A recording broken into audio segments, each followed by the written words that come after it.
Check that out. What do you think of that, mate?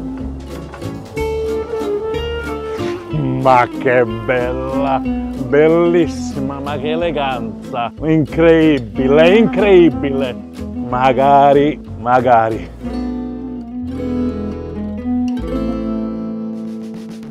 G'day, I'm Pugs from Live to Ride, and this is the Aussiest review of the new 2024 Ducati Diavel V4. Now, if there's one motorcycle brand that ignites all the senses, it has to be Ducati.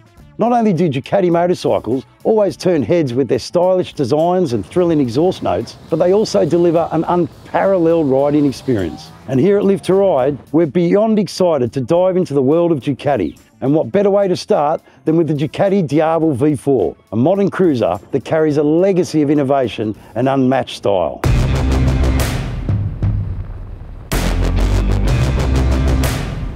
Now, the Diavel made its debut back in 2011, becoming Ducati's second cruiser after the Indiana model from the late 80s. Back then, I was part of Two Wheels magazine and had the incredible opportunity to be among the first to ride the Diavel here in Australia. It was a transformative experience. I'd previously tested several Ducatis, including some monsters, but the Diavel was a different beast altogether, with more punch than a feral kangaroo.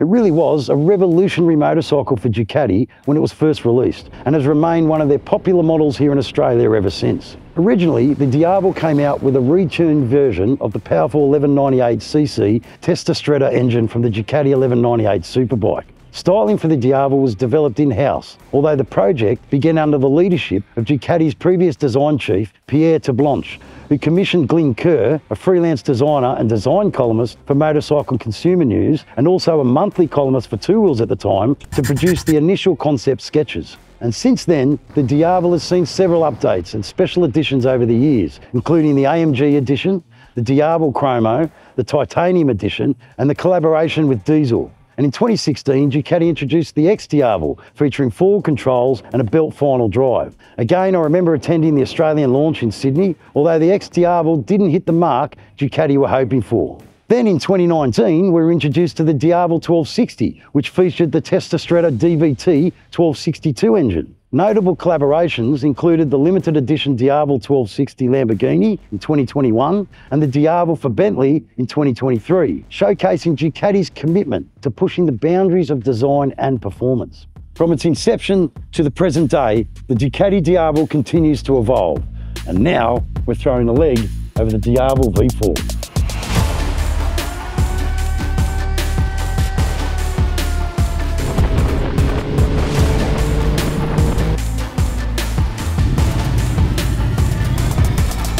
Just heading out for a morning ride on the Ducati Diavel V4. What a motorcycle.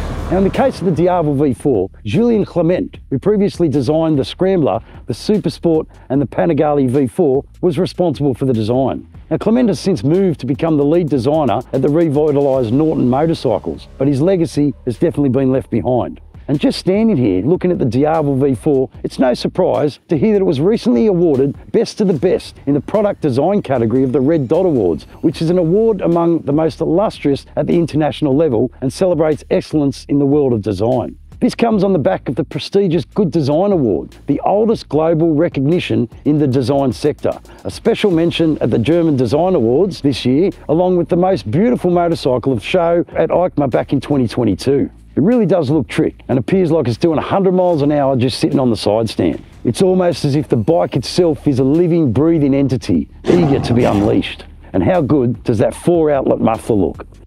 But without a doubt, the biggest change we've seen on the Diavel since it was first released is the step up to the V4. Not only has it lost that iconic L-twin motor, but also the trademark steel trellis frame, which has now been replaced by an aluminium monocoque frame. This resulted in a decrease in weight by up to 13 kilos, naturally increasing the Diavel's agility. But the biggest standout is that new motor. And even though it now has 2 more cylinders, the 1158cc V4 motor is actually smaller than the previous 1262cc L-twin. Having said that, power has increased from 162 horsepower to a whopping 168 horsepower. meaning this is not a motorcycle for the faint-hearted. Instead, it's a motorcycle designed for those who seek the thrill of the ride, the rush of speed, and it delivers all of that in spades.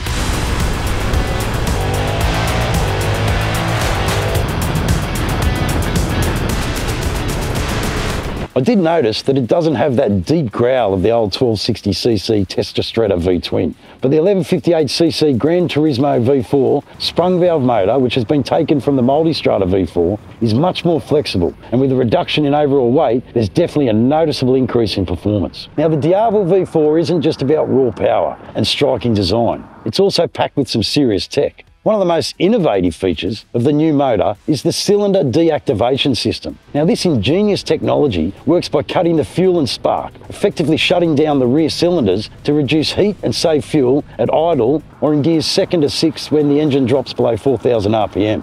Now, imagine cruising through the city, the engine purring beneath you, and then seamlessly the rear cylinders deactivate.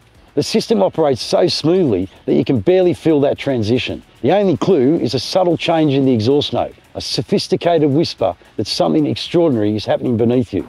It's a marvel of engineering designed to enhance efficiency without compromising performance. So you'll really notice the innovation when you pull up in traffic.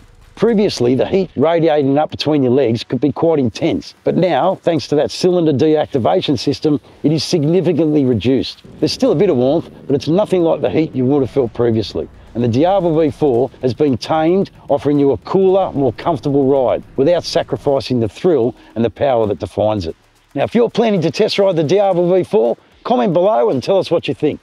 Now, if you've been down under to drop bear country before, then you're well aware our roads and streets here in Australia are nothing like the smooth roads that you find across Europe and the US, especially if you're planning an interstate trip, which is why it's great to see there has also been a suspension upgrade. The V4 no longer features the Olin setup from the 1260S, but now instead has the new Marzocchi sax system, which is fully adjustable, just like before, and still has 120mm of travel in the upside down 50mm fork, but the rear now has 15mm more travel, increasing it to a total of 145mm, and it feels a lot better and absorbs all the rough stuff with ease. And with that traditional upright and aggressive riding position, you can really lean into it and have a red hot go, made even more comfortable with the bars now being slightly closer to the rider.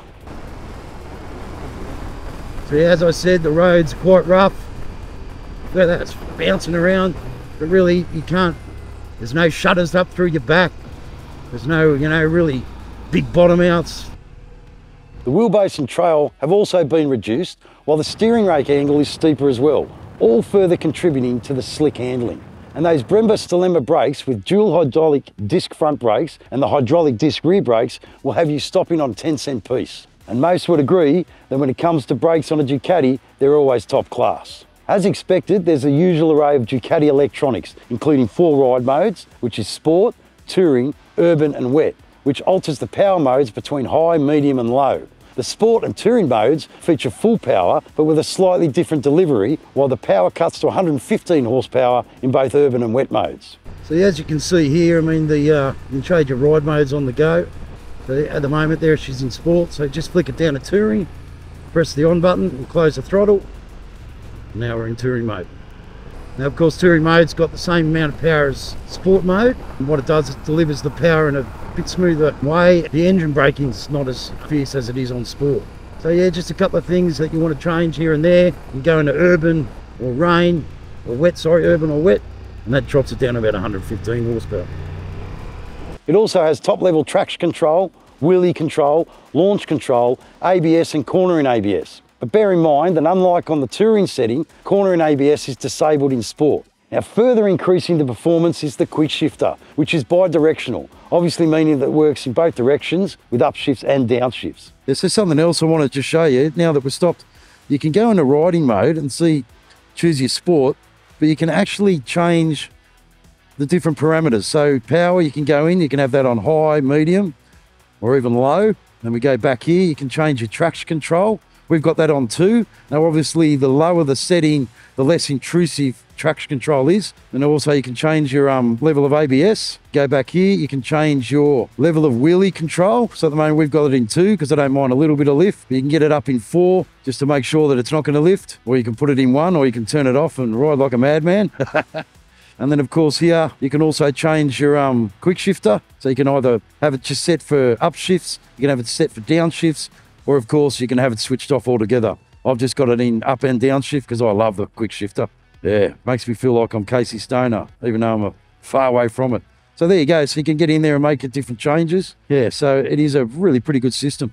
So as you can see, with the quick shifter, shifts up, it's easily down, being quite sequential, so it's pretty good. You can really hook it into the corners, smash it down a couple of gears, no use of the clutch. Bang, bang, bang through the gears. It's just instantaneous. Let's just say that with all these additions, the Diavel V4 isn't turning up to a Sunday afternoon barbecue with a pack of vegan sausages to fry.